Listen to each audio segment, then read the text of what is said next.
Go. What are the differences between hip-hop clothing then versus now? The differences between hip-hop clothing then and right now is, in my personal opinion,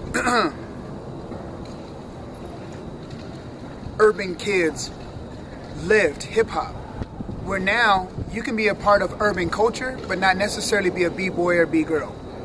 You can live right now and not necessarily wear the clothing, where at that time it was just the clothing, right? The clothing was hip-hop. Hip-hop was the clothing because that was what was going on in the era.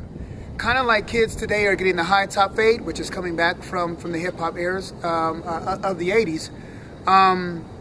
We lived it. The average kid, instead of wearing the Michael Jordan, we wore Pumas. We wore shell-toe Adidas. You wore fat laces shoestrings.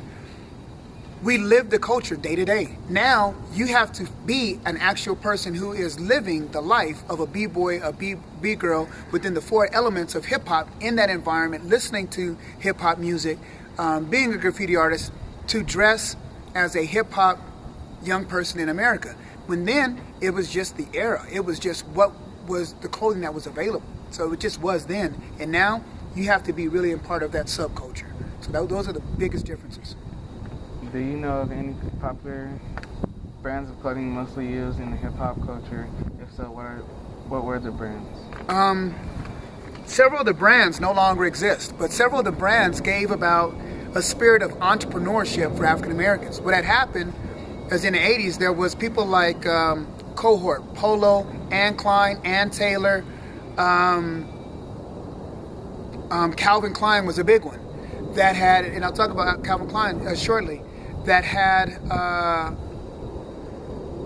turned their back on urban kids because they didn't like how big we were wearing the clothing. They didn't like that we were sagging. They didn't like the way that we had our whole style, and as we used to say, stilo, back with our clothing.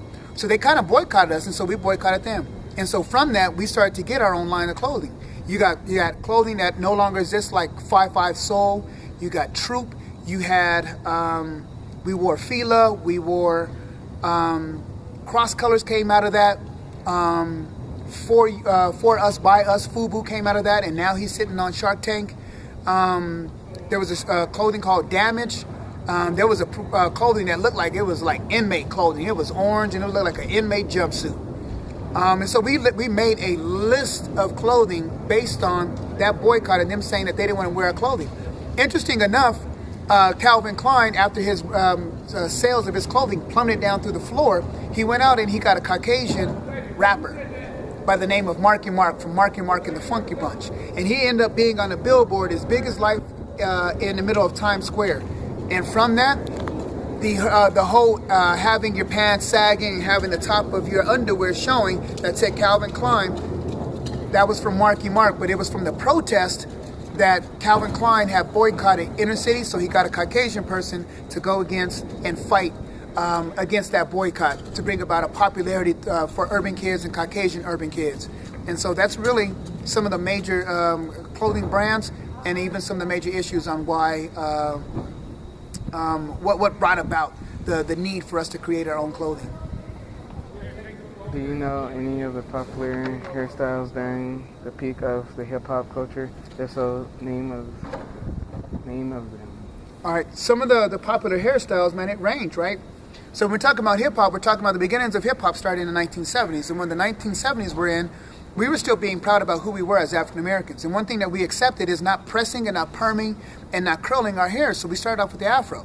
And the afro was a sense of pride for African Americans. And so that's one thing that we took to honor. And so we went in from the afro into hairstyles like the curl. It was the long Jerry curl. This processed stuff went into your scalp. We went into the high top fade. Kid and play with the high top fade. We went into the Gumby. Bobby Brown had the Gumby and the slat and fade. We went from there. We went kind of back into the waves. Brothers starting to get waves a little again.